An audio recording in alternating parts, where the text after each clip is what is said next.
আজকে আমি এঁচোড়ের বড়া সবজি করবো। এঁচোড়গুলো কেটে ভালো করে ধুয়ে পরিষ্কার করে নিয়েছি। তার জন্য একটু গাজর কুচিয়ে নিয়েছি, গাজরগুলো গ্রেট করে নিয়েছি। লঙ্কাগুলো একটু কেটে নিয়েছিলাম, চিলিগুলো, ক্যাপসিকাম নিয়েছি, এগুলো ভেজে নিব। ভেজে নেওয়া হয়েছে। এটা দেখুন,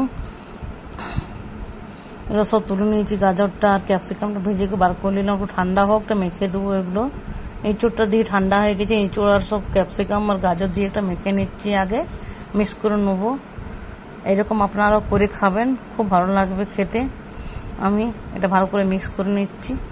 এটা বেসন দেবো সামান্য, বেশি দেবো না, যেমন লাগবে পরিমাণ মতো। বেশি দিলে শক্ত হয়ে যাবে, একটু বেসনটা দিলে ভালো লাগবে খেতে, আর বড়াগুলো ভালো হবে। বড়াটা ভালো করে পরিষ্কার করে নিয়েছি, ধুয়ে নিয়েছি। মশলা নিয়েছি আদা জিরা বাটা, আমি নিয়ে নিয়েছি লঙ্কা। আমি সম্পূর্ণ নিরামিষ করছি।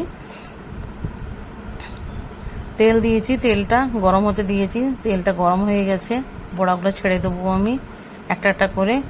এইরকম করে, বেশি বড় করব না, ওটা ফুললে বড় বড় হয়ে যাবে। কি সুন্দর হচ্ছে দেখুন বড়াগুলা। বড়াগুলা আমি ভেজে নেব। দেখুন লাল লাল হয়ে গেছে প্রায়। এটা আমি ঝাড়না দিয়ে একটু আলাদা আলাদা করে দিই, যেমন লেগে না যায়, চিটে না যায়।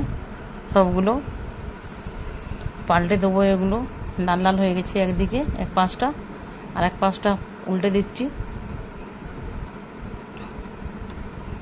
খুব সুন্দর হয়েছে বড়াগুলো। আপনারা এমনি খেতেও পারেন, চাঁদেও খেতে পারেন বড়াগুলা। দেখুন বড়াগুলো ভাজা হয়ে গেছে। আর একবার কড়াতে দিয়েছি, দেখতে পেয়েছেন। কড়াই সেই তেলটাতে একটু হলুদ দিয়ে দিলাম, যেমন মশলাটা না ছিটকায়। একটু বিলাতি দিয়ে দিয়েছি, একটা বড় পাড়া বিলাতি দিলাম, বড় সাইজের। বিলাতিটা একটু নরম হয়ে যাক। একটু মশলাটা সামান্য দেবো, বেশি দেবো না। সেই মশলাটা অনেকটা ছিল, বেশি মশলা দেবো না, সামান্যই দেবো। 2 চামচের মতো মশলাটা দিয়েছি। মশলাটা ভালো করে কষিয়ে নেবো আমি। এটা নেড়ে চেড়ে দেখুন তেল ছেড়ে দিয়েছি প্রায়। এটা লবণ দিয়ে দেবো পরিমাণ মতন, ঝোলে যেমন লাগবে সেই লবণটা এখনই দিয়ে দেবো আমি। তেল ছেড়ে দিয়েছি মশলাটা। এবারে দেখুন খুব সুন্দর কষানো হয়েছে মশলাটা। জল দিয়ে দেবো পরিমাণ মতন, ঝোলটা যেমন ফুটবে। আর বড়াগুলো যেমন দিতে হবে তার মতন জলটা দিবেন। বড়াগুলো ফুললে জলটা টেনে নেবে। ঢাকিয়ে দেবো, তাড়াতাড়ি ফুটে যাবে।